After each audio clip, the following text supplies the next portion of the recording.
We have video. We have audio.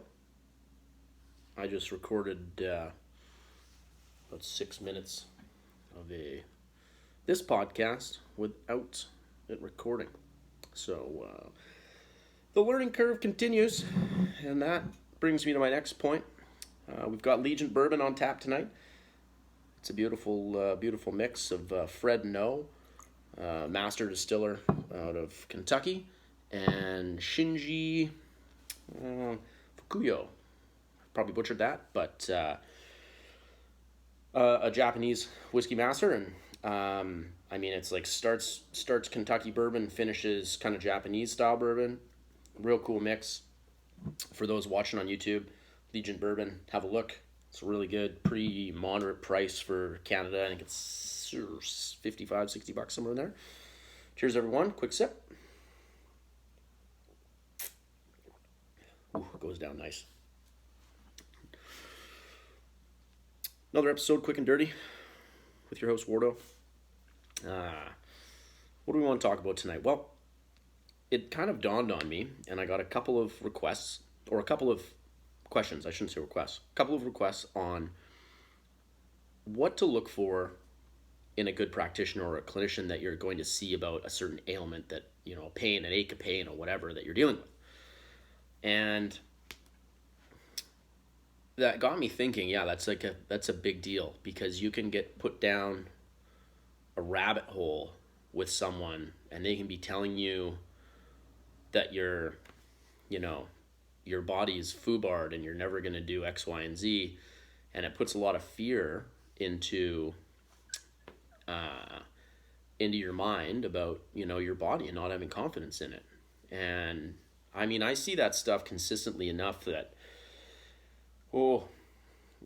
some of my more challenging patients that take longer than I think they should have it really set in stone from someone that they've maybe seen for years for a certain thing that they maybe, it hasn't been getting better, a lot of ups and a lot of downs, not a lot of progression, or they flat out told them, like, you will never run again, you will never squat again, X, Y, you will never drawing a bow back, you should lower the poundage, so many things that play into your mind in that first appointment where you are vulnerable because you're in pain, and somebody says something like that, that shit is imprinted on your brain. One of the things that I focus on the most is my language. This is not your weak shoulder, it's your less strong shoulder, something along those lines.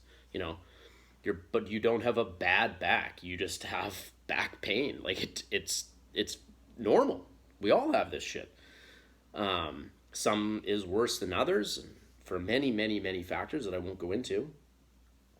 So it kind of got me thinking, like, what do you look for in someone to treat those things? Especially, as I'm saying on this podcast many times, if you don't have someone looking at X pain that you've had for a long time, you should. Whether that's me, and you can reach out and we can do some online stuff, which I'll touch on a little later here, I know practitioners all over not North America, I know nobody in Mexico, but United States and Canada, I know tons of people, and I know people all over, and we can get something happening, and we can get you into the right people to see someone. And I'll just talk about it now. And then we've got this other medium that everybody's gotten maybe a little too familiar with this year, and that's Zoom, Skype, FaceTime, whatever you want to use. Appointments can happen on there. If I ask you to, stand up tall and look over your right shoulder and then put your chin to your collarbone, and you can't do it, and I see that, I generally don't need to be there to perform that. There's certain things, orthopedic tests and whatever, that I should be, but I can get a real damn good idea of what's going on and maybe some things to help you, get over the hump or at least reduce some pain or whatever really quickly. And if it's something more than that, then a good practitioner that sees you via screen is going to say like, hey, you need to get in and see somebody about that. And then that's going to be my job in helping you find the right person. So what the fuck is the right person? Or who is the right person? Not a what, a who. So one of the things that I look for when I'm trying to help somebody find a practitioner or whatever is somebody who maybe has some similar interests, or I'm recommending somebody that I know maybe has some similar interests. If your, main hobby is, your, say you get a referral, like somebody says, hey, my mom sees this person and they have helped her with her lateral elbow pain from gardening. Awesome. Stoked on that. I see those people.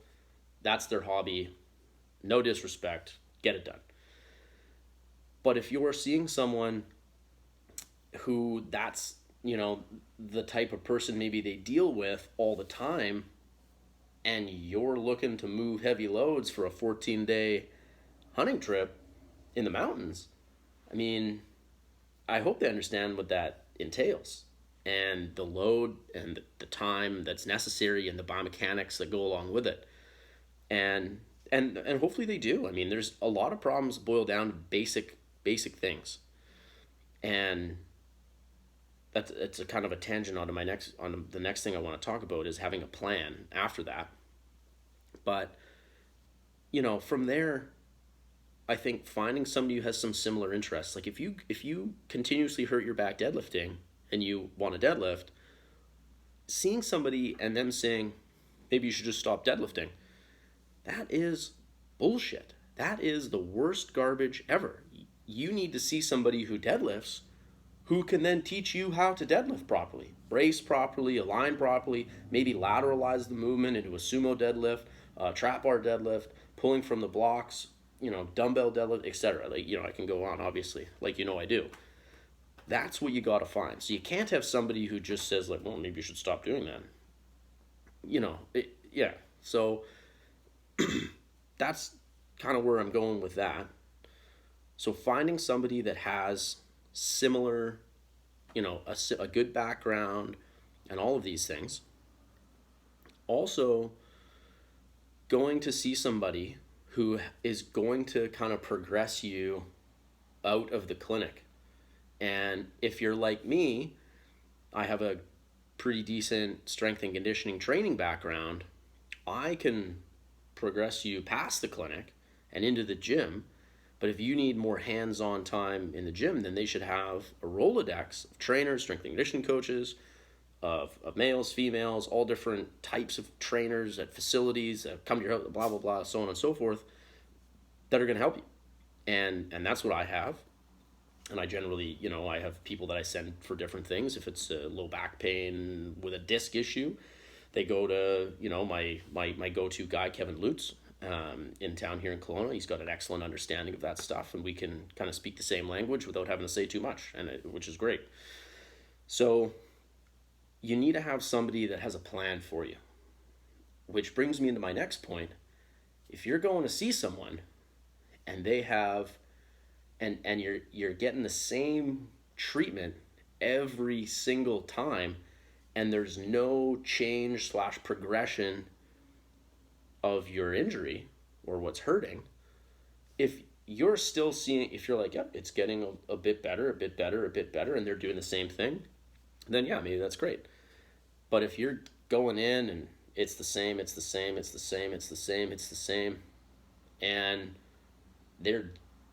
doing the same, you should challenge them. You should challenge them and say, what are we doing here? Like, this is multiple weeks and I'm no better. I'm doing the things you ask. I'm, whatever. We're doing the stuff in here, doing the exercises. I'm not getting any better. You should challenge them, and they should have a fucking good answer at why this is happening. And if they don't, then that should be the last time you're there. And you should leave a terrible Google review. No, not terrible. It's maybe a little harsh, but maybe it is. So they should have a plan for you. There should be progression in treatment, whatever that is. and they should be able to lay that out if you ask them. I love patients when they challenge me, obviously respectfully. Not somebody who says like, what are you doing, you idiot? I mean, sometimes maybe I deserve that, but honestly, if a patient asks me what the plan is, that generally means that they're interested in their body and their care and how they're going to get better. If they're not interested, that patient's going to take some time to get better. And then some of this stuff, progression is just going to happen more slowly. Because if they're seeing you, if somebody's seeing me once a week for 20 minutes and doing none of the exercises at home care, making any of the activity modifications that I say, if they're getting better, it's probably more to do with just regression to the mean, which is how you felt before, than it is to do what I'm doing. Maybe I'll speed that up a little bit, but not a lot. So there's going to be home care that needs to happen. There are certain things like a rib spasm or a T-spine, crunch that needs to happen that you're like, oh man, that feels just a million times better. And then you go back to training and you're fine. That's a bit different. Talking about like kind of more acute or even borderline chronic injuries here. So find somebody who's not just doing the same crap every time you go in. Sure as shit, if you've got some hip pain and every time you go in they're cracking your neck, why are you doing that? Is that necessary? And if they give you some garbage answers like that somehow it's just, yeah, they're searching, they're just doing stuff for the sake of doing it. And ultimately, if you go in to get your swing arm on your car fixed and all of a sudden, there's like, we took the liberty of giving you a new turbo in your truck there. Be like, wait, what? Yeah, we tuned it too. Yeah, the bill's going to be about $4,000 more. Wait a second. So, that's not how it should be, right? And I won't go into how billing works in the United States because, we get the hot under the collar and I don't want to go down that road. But, you should be getting the problem area looked at. You should be getting above and below looked at. There should be a plan. Somebody should, you should ask. Somebody should be able to tell you. It can't just be like, I'm kind of hoping this works. Like, that's not good enough. That's just not good enough. So, like interests, somebody who isn't just doing the same thing over and over, somebody who has a plan of progression, whether that's to get you out of the clinic and into somebody else's care, or actually I'll segue to this right now. If you're seeing someone and after a few weeks, 2 to 6 visits, no change in your symptoms whatsoever, or maybe even they're getting worse, that practitioner, if you see me and that happens, I am figuring out the next person. I'm like, you need to go to do something else without a doubt. Somebody else needs to see you because I've either missed the mark completely or something else is happening that I can't figure out, and it's just, I'm not going to get it done in a respectable amount of time, my opinion. So moving somebody on out, it's a big deal. Also, if you came and saw me with some like upper trap, base of the neck pain, I would say, if we get it 80% better quite quickly, which is what I would hope, sometimes that last 20% can just take some time. But if it's just not getting better and I'm not affecting it in anything that I'm doing, I've got a list of people who I'm going to be like, you should go see this person for a few visits. And that when somebody says that, they say, hey, get out of my clinic and go see this person because I think they're going to kind of get you, the next 10, 15, 20% to kind of get over the hump and get back to full function and know like, it's a bit stiff and whatever. You're going to have nothing but respect for that person who's sending you out. Like, I mean, if you're like, oh man, that person sucks, then you're an asshole. They got you 80% better, and then they have the humility and they check their ego at the door enough to say, man, I think, so-and-so will help you a little bit more with maybe a little bit of a different technique that they use or something like that. So it's kind of where I'm going with that one. And then the number one thing I'd say to really be careful about is when you go into a place, and this is probably more directed at chiropractors, but which I am one. So if you go in somewhere and they immediately say, one, if you're not getting, this is going to be a couple prong approach. If you're not getting treated for the first 2 or 3 visits, like if you're not getting something that day, if you have a very confounding case and there's lots of shit going on, like we're talking major stuff, stroke recovery, lots of different confounding variables, extremely high blood pressure, that you may have a lot of I may have to check a lot of boxes to make sure that you're good to go, or I might have to send you to your doctor or the emergency room or something like that before we do anything. But ultimately, if I don't give you at least some exercise to do, or I at least help you out in some way, shape, or form that first visit, that's ridiculous. Sometimes that doesn't happen though, and you move on to something else. And then that second visit, that's what we're doing immediately. I'm going to get you back in as soon as possible. But if it's like this rehearsed routine of like, oh, this is what we do, and then maybe even your like report of findings or like what's wrong with you or what the clinician thinks is wrong with you is in a group setting, just leave that place and probably report them to the board. The other thing is if you come in and you have, and maybe the problem is some knee pain, and they're like, I need to see you 3 times a week for 4 weeks, 2 times a week for 4 weeks, 1 time a week for, and they have this like system laid out. It's like, no, like that's not how it works. I'm going to work this working diagnosis. I'm going to give you, maybe I find something that is not going to be manual therapy based, and be like, you know what you need to start with? You need to start with some foot stabilization, some hip mobility, and some isometric holds, some wall squats, wall sits for a little while. I want you to do that for 2 damn weeks and then come back and see me. And we'll at least go from there. And, that's not 3 times. Like, I don't need you to come in and show me the exercise you're doing this often. Like, do you get it the first time? Did I coach it well enough? Good. Perfect. Continue on for 2 weeks. Do your damn homework. And then let's see where we're at. So, and there are other things. Raging disc herniation. Yeah, I'm going to have to see you more often. I may just have to see you 2 or 3 times for a couple of weeks to make sure we got it under control. And then, when you're feeling better, then it's going to be stability. It's going to be, side planks. It's going to be, all sorts of stuff. The McGill Big 3, so on and so forth. And you should have a practitioner who is flexible in their treatment plan of whatever the hell you're getting looked at.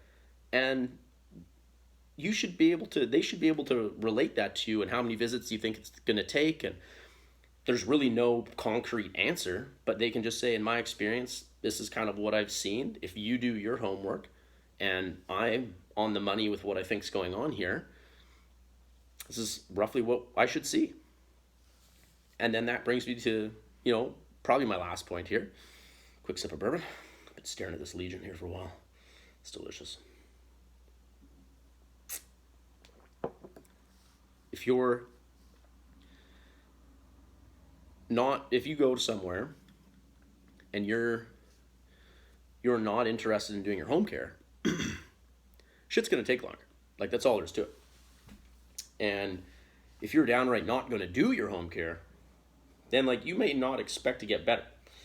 That is just the way the cookie crumbles. And, you should be giving some, and if you get some home care that's like a booklet, like the old school physio booklet of like, here, do these like 75 things. And like, that's ridiculous. Like, we're not pro athletes. Like, we have jobs and kids and lives to take care of. I'm giving you, and anybody decent is giving you 1 to 3 things to kind of do maybe a few times throughout the day or something along those lines. It's different than if I'm giving you a recovery program to do in the gym. Obviously, I'm giving you more than that, but, all in all, that's what we're kind of looking at. Maybe the last point, maybe a couple more points here. If you're seeing somebody, man, this gets under my skin. If you're seeing somebody who, you've been seeing them for a shoulder problem, and it's been kind of the same for 10 years, well, I mean, either the shoulder problem is really not that bad. Like, it shouldn't be hindering you from doing anything. Like, maybe you can't perform a snatch, or you don't have the same, overhead pressing power, but like you can still, like, your main activity is hauling meat out of the bush, putting a pack on, shooting the bow, whatever, and you don't have pain in your day-to-day life. Like, maybe a little bit of ache and pain here and there. You got to take a bit of ibuprofen, you got to put a little tape on it, something. That's fine. But if you are to the point where you can't perform an activity, how you would like to perform it, and it's been like 5 years, 3 years, 2 years, so on and so forth, and you got to see somebody else. And usually what ends up happening is this person that you're seeing usually ends up being super likable, and you become friends, but nothing's getting any better. And I'm been borderline guilty of this myself. Certainly not for that long. I haven't been practicing that amount of time, but the 10-year mark or anything, right? So, but I definitely, you can get to this point where you start shooting the shit about a hunting story, and also go, damn it. If you're friends with somebody, you want to hang out with them outside of the clinic, then like, go for it. But like, you don't have to pay to have friends, right? I hope not, anyways. And yes, it's one of those things that you just respectfully say, like, hey, I'm just gonna give this another try. But it also brings me back to the humility of the practitioner. That person should kind of have the wherewithal to be like, hey, you got to see somebody else for this, man. I'm just not hitting the nail on the head. And there's no harm in that. If anything, the person's going to respect you more, like I said.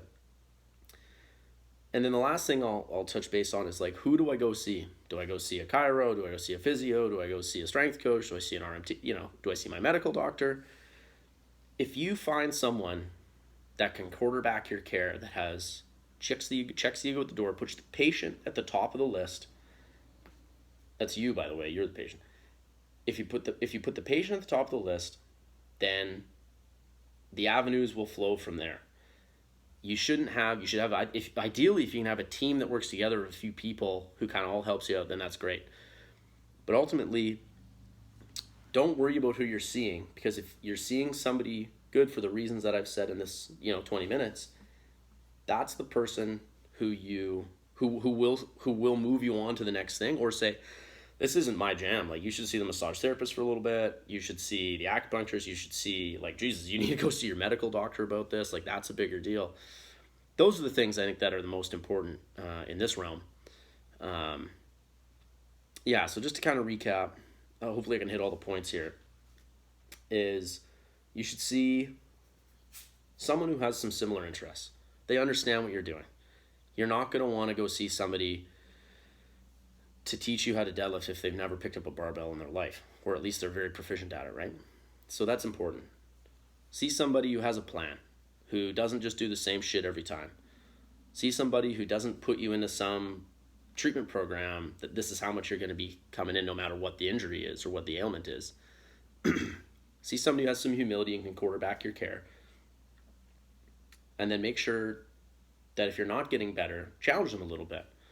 And the very, very last point, this is my last thing, is you have to do your care. Do your stuff. You will get better. And if you're not getting better, move on to the next guy.